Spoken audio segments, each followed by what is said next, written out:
Baiklah anak-anakku, mari kita lanjutkan pembelajaran tematik pada pagi hari ini. Kita akan membahas tentang gagasan pokok dan gagasan pendukung. Kita akan mencari suatu gagasan pokok dan gagasan pendukung di dalam suatu paragraf atau suatu cerita. Oke, sebelum kita belajar mencarinya, kita akan mengetahui dulu apa yang dimaksud dengan gagasan pokok dan juga apa yang dimaksud dengan gagasan pendukung. Baik, kita bahas satu persatu ya. Gagasan pokok yaitu inti dari cerita keseluruhan paragraf atau teks. Jadi gagasan pokok itu adalah suatu inti dari cerita keseluruhan paragraf atau teks.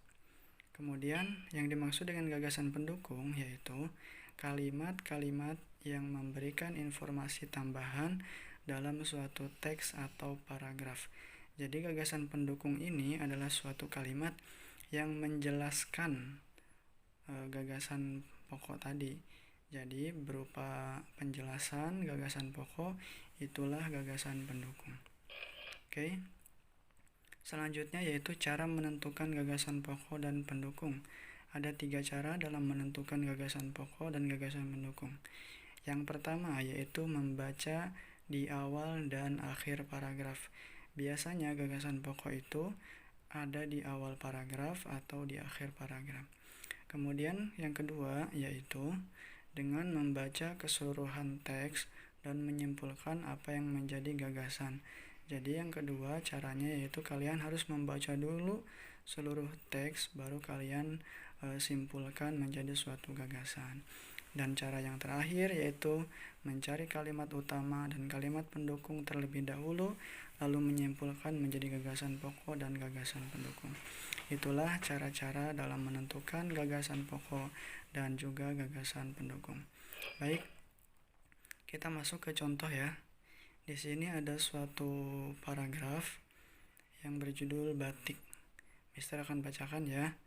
Kalian juga ikut membaca supaya kita bisa praktek cara menentukan gagasan utama atau gagasan pokok dan juga gagasan pendukung. Batik merupakan kain tradisional Indonesia. Kain batik dihasilkan dengan cara dilukis atau dicetak menggunakan malam, lilin yang dipanaskan. Kain batik berasal dari Pulau Jawa. Seiring berkembangnya waktu, batik tidak hanya ada di Pulau Jawa. Beberapa daerah di luar Pulau Jawa juga menggunakan batik sebagai pakaian tradisional. Contohnya batik Bali. Nah, sebelum kita menentukan yang mana termasuk gagasan pokok dan mana saja yang termasuk gagasan pendukung, Mister mau menantang kalian.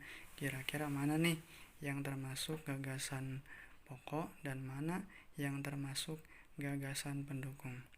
Ayo, pilih tuh kalimat yang mana yang kalian anggap sebagai gagasan pokok dan juga kalimat mana yang termasuk gagasan pendukung. Baik, kalau kalian sudah ada jawabannya, kita samakan nih. Apakah jawaban kalian itu benar atau salah? Yang termasuk gagasan pokok yaitu batik merupakan kain yang memiliki motif tradisional asli Indonesia. Itu adalah gagasan pokok atau kalimat utama. Nah, selanjutnya gagasan pendukung itu ada beberapa, yaitu kain batik dihasilkan dengan cara dilukis atau dicetak menggunakan malam. Kemudian ada lagi kain batik berasal dari Pulau Jawa. Kemudian kain batik tidak hanya ada di Pulau Jawa. Dan yang terakhir, beberapa daerah di luar Pulau Jawa juga menggunakan batik sebagai pakaian tradisional, contohnya Bali. Nah, itu adalah gagasan pendukung. Setelah itulah penjelasan tentang gagasan pokok dan juga gagasan pendukung. Selanjutnya, kalian silahkan isi di buku paket kalian di halaman 9 dan 10.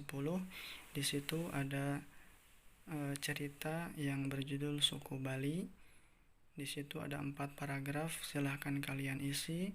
Paragraf pertama, kalimat apa yang termasuk gagasan pokok dan kalimat apa yang termasuk gagasan pendukung. Begitu seterusnya. Ada 4 paragraf, silahkan kalian isi. Kalau sudah diisi, kalian foto. Jangan takut salah ya. kita sama-sama belajar. Kalau sudah difoto, dikirim ke Mister. Oke, terima kasih. Wassalamualaikum warahmatullahi wabarakatuh.